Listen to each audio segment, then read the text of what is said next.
សត្វពស់7ប្រភេទដែលមានលក្ខណៈចម្លែកបំផុតមិនគួរជឿ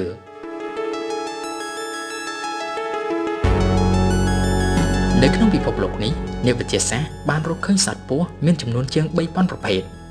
ក៏ប៉ុន្តែនៅក្នុងចំណោមជាង 3000 ប្រភេទនោះមានសត្វពស់ចំនួន7ប្រភេទដែលមានលក្ខណៈចម្លែកខុសគេមិនគួរជឿក្នុងចំណោម7ប្រភេទដែលលោកអ្នកនឹងបានដឹងជាបន្តទៅនេះមានខ្លះមានពឹសកាច់សាហាវហើយក៏មានខ្លះជាពស់អ៊ឹមអៀនចូលចិត្តទម្លាក់មុខនៅក្នុងដីតោះសូមអញ្ជើញទស្សនាជាបន្តថាតើពស់ចម្លែកទាំង7ប្រភេទនោះមានអ្វីខ្លះនិងរស់នៅទីណាខ្លះចំណាយតិចចំណេញច្រើនមិនបាច់ទៅដល់ចិនឬចេះភាសាចិនក៏មកទិញទំនិញដុំឬរាយពីចិនដោយខ្លួនឯងតាមរយៈ Yangxi Purchase Yangxi Purchase ទិញទំនិញគ្រប់ទីកន្លែងគ្រប់ពេលវេលាដែលអ្នកត្រូវការទី1ពស់ដ៏ប្រម៉ោយ Tentacle Snake ដោយឈ្មោះរបស់វាបានប្រាប់យើងស្រាប់ហើយពស់នេះមានប្រម៉ោយ2ដោះនៅខាងចុងច្រមុះរបស់វាតើប្រម៉ោយទាំងពីរនេះដើរតួនាទីសំខាន់យ៉ាងម៉េចខ្លះសម្រាប់សត្វពស់មួយនេះវាពិតជាមានតួនាទីសំខាន់ណាស់វាដើរតួជាញាតិដ៏សំខាន់ឬជាអង្គតែនសម្រាប់ឲ្យដឹងពីរឿងរ៉ាវផ្សេងៗដែលនៅក្បែរវាជាពិសេសវាប្រើការក្នុងការស្ទង់ពីស្ថានភាពនៅពេលដែលវាប្រហារចំណីរបស់វាពស់នេះគឺជាសត្វមួយប្រភេទដែលរស់នៅក្នុងទឹកក៏ប៉ុន្តែដោយសារវាជាប្រភេទសត្វល្មូនវាមិនអាចពន្លិចខ្លួនវាឲ្យស្ថិតនៅក្នុងទឹកបានរហូតនោះទេវាតែងតែអណ្ដែតនៅលើផ្ទៃទឹកអ្វីដែលគួរចាប់អារម្មណ៍នោះសត្វពស់នេះអាចអត់ដង្ហើមរហូតដល់ទៅរយៈពេល30នាទីថ្មីបើវាចំណាយពេលច្រើននៅក្នុងទឹកក៏ប៉ុន្តែនៅពេលខ្លះគេប្រទះឃើញវានៅលើដីជាពិសេសគឺត្បល់ចូលទៅក្នុងដីដើម្បីលាក់ខ្លួនសត្វពស់នេះរស់នៅភាគច្រើននៅក្នុងតំបន់អាស៊ីអាគ្នេយ៍ជាពិសេសគឺនៅក្នុងវាលស្រែដែលប្រជាកសិករតែងតែធ្វើស្រូវពស់ដ៏ប្រម៉ោយចូលចិត្តរស់នៅក្នុងទឹកសាបក៏ប៉ុន្តែពេលខ្លះវាអាចសម្របខ្លួនរស់នៅក្នុងទឹកប្រៃផងដែរនេះគឺជាសត្វពស់ដែលមានពឹសក៏ប៉ុន្តែពឹសរបស់វាមិនសូវជាគ្រោះថ្នាក់ខ្លាំងទៅដល់មនុស្សឬសត្វដទៃឡើយ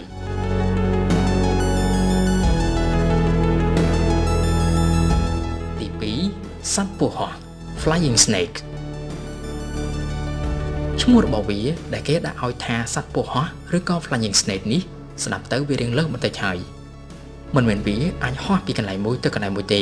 ក៏ប៉ុន្តែវាអាចសំកាំងខ្លួនរបស់វាឲ្យមានរាងសំប៉ែតធ្វើឲ្យទម្ងន់រាងស្រាលហើយហោះពីដើមឈើមួយទៅដើមឈើមួយទៀតពស់ប្រភេទនេះអាចផ្លាស់ប្ដូរពណ៌ខ្លួនរបស់វាទៅតាមបរិស្ថានដែលវាកំពុងតែនៅវាតែងតែប្រើសាច់ដុំដ៏ខ្លាំងរបស់វាដើម្បីឡើងទៅលើដើមឈើបន្ទាប់មកនៅពេលដែលវាចង់ផ្លាស់ទីទៅកន្លែងដើមឈើផ្សេងវាតែងតែសំកាំងខ្លួនឲ្យសំប៉ែតហើយហោះទៅកាន់មែកឈើផ្សេងតែម្ដងគឺមិនចាំបាច់ចុះមកដីហើយវាឡើងទៅកាន់ដើមឈើមួយទៀតនោះទេយ៉ាងណាក៏ដោយវាអាចធ្វើបែបនេះបានតែនៅក្នុងករណីដែលមានដើមឈើនៅក្បែរគ្នាប៉ុណ្ណោះបើដើមឈើនៅឆ្ងាយគ្នាវាក៏មិនហ៊ានលោតនោះដែរការធ្វើខ្លួនឲ្យសំប៉ែតដើម្បីឲ្យស្រាលទម្ងន់ហើយហោះពីដើមឈើមួយទៅដើមឈើមួយគឺជាលក្ខណៈពិសេសបំផុតដែលវាមានខុសពីសត្វពស់ដទៃសត្វពស់ហោះត្រូវបានគេបែងចែករហូតដល់ទៅ5ប្រភេទហើយភាគច្រើនរស់នៅក្នុងតំបន់អាស៊ីអាគ្នេយ៍ Flying Snake មិនចូលចិត្តរស់នៅក្នុងទឹកក៏មិនចូលចិត្តរស់នៅក្នុងដីដែរវារស់នៅលើតែដើមឈើប៉ុណ្ណោះ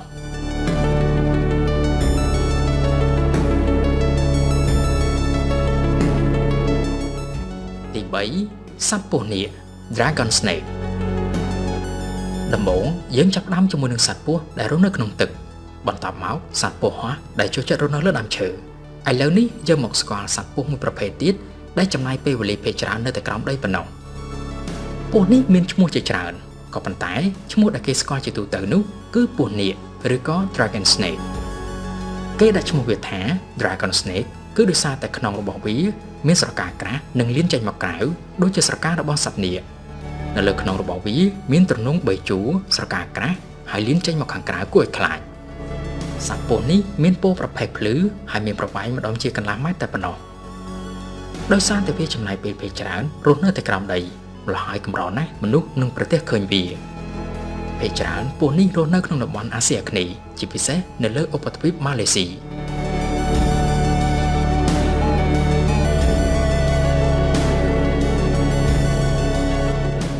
ទី4ពស់វែករោម Hairy Bush Viper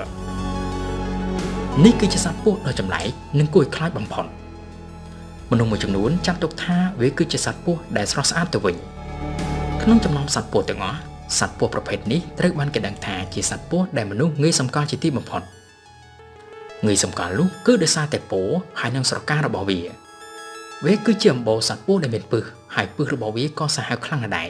ភាគច្រើនគេរកវាឃើញនៅតំបន់អាហ្វ្រិកកណ្ដាលនិងអាហ្វ្រិកខាងកើតក្រៅពីនេះគេក៏រកឃើញថាវារស់នៅក្នុងតំបន់ព្រៃត្រូពិកមួយចំនួនផងដែរ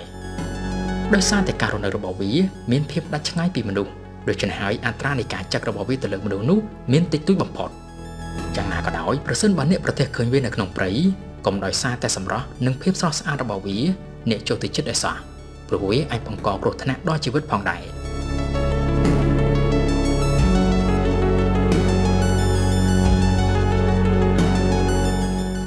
ទី5ពស់កន្ទុយកណ្ដឹង Rattlesnake ពស់កន្ទុយកណ្ដឹងរស់នៅជាច្រើនកន្លែងនៅជុំវិញពិភពលោកហើយក៏មានច្រើនប្រភេទណាស់ដែរតាមការសិក្សានោះអាចមានរហូតដល់ទៅ36ប្រភេទឯណោះហើយនៅក្នុងចំណោម36ប្រភេទនោះត្រូវបានបែងចែកទៅជាប្រភេទតូចៗទៀតដែលមានចំនួន65ប្រភេទកន្ទុយកណ្ដឹងរបស់វានេះដើរតួនាទីជាគ្រឿងការពារនៅពេលដែលវាជួបឧបសគ្គឬក៏សត្រូវរបស់វាតែងតែធ្វើឲ្យកន្ទុយរបស់វាញ័រជាសញ្ញាមួយដែលប្រាប់ឲ្យដឹងថាសត្រូវរបស់វាគួរតែប្រយ័ត្នហើយចាកចេញទៅឲ្យឆ្ងាយនៅពេលដែលកន្ទុយរបស់វាញ័រវាក៏បង្កើតជាសំឡេងគួរឲ្យខ្លាចមួយផងដែរនៅពេលកាត់មកភ្លាមកន្ទុយរបស់វាមិនតាន់មានលក្ខណៈជាកណ្ដឹងទេលុះណាតែវាខ្លាចជាពស់ពេញវ័យទើបកន្ទុយវាខ្លាចជាកន្ទុយកណ្ដឹងនិងអាចប្រើការបានពស់ប្រភេទនេះតែងតែសក់ចន្លោះពី3ទៅ6ដងនៅក្នុងមួយឆ្នាំ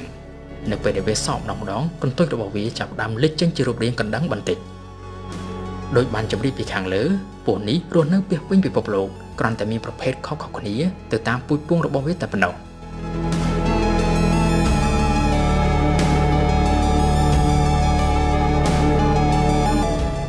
ទី6ពស់ Rattlesnake Desert Horned Viper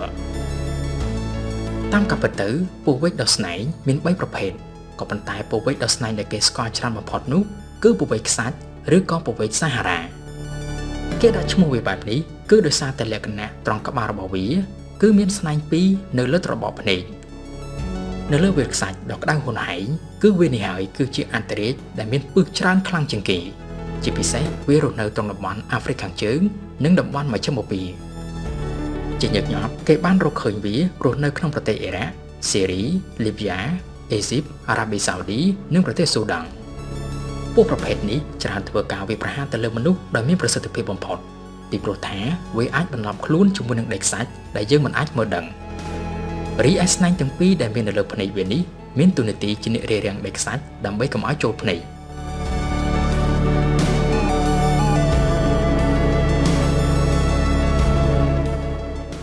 ទី